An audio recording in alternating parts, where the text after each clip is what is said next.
முதல் வாசகம். இஸ்ரேல் மீது அரசனாக தாவீது திருப்பொழிவு செய்யப்பட்டான். சாமுவேல் முதல் நூலிலிருந்து வாசகம். அதிகாரம் 16 இறைவசனம் 1 மற்றும் 6 தொடக்கம் 7 மற்றும் 10 தொடக்கம் 13 வரை.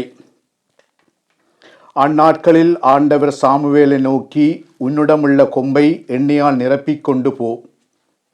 பெத்லெகேமைச் சார்ந்த ஈசாயிடம் உன்னை அனுப்புகிறேன். ஏனெனில் அவன் புதல்வருள் ஒருவனை அரசனாக தேர்ந்துள்ளேன் என்றார்.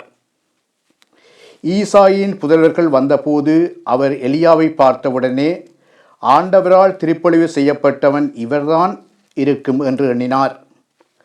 ஆனால் ஆண்டவர் சாமுவேலிடம், அவன் தோற்றத்தையும் உயரத்தையும் பார்க்காதே, ஏனெனில் நான் அவனை புறக்கணித்து விட்டேன்.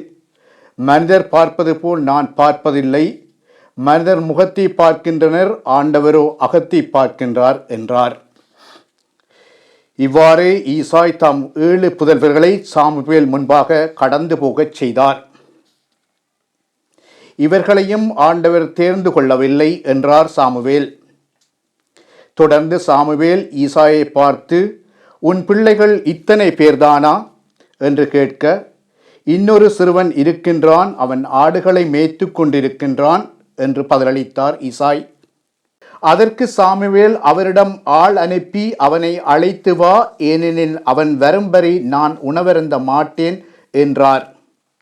ஈசாய் ஆள் அனுப்பி அவனை அழைத்து வந்தார். அவன் சிவந்த மேனியும் ஒளிரும் கண்களும் கொண்டு அழகிய தோற்றமுடன் இருந்தான். ஆண்டவர் சாமுவேலிடம், தேர்ந்து கொள்ளப்பட்டவன் இவனே, எழுந்து இவனை திருப்பொழிவு செய் என்றார்.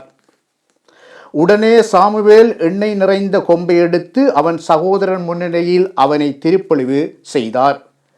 அன்று முதல் ஆண்டவரின் ஆவி தாவீதின் மேல் நிறைவாக இருந்தது. இது ஆண்டவரின் அருள்வாக்கு.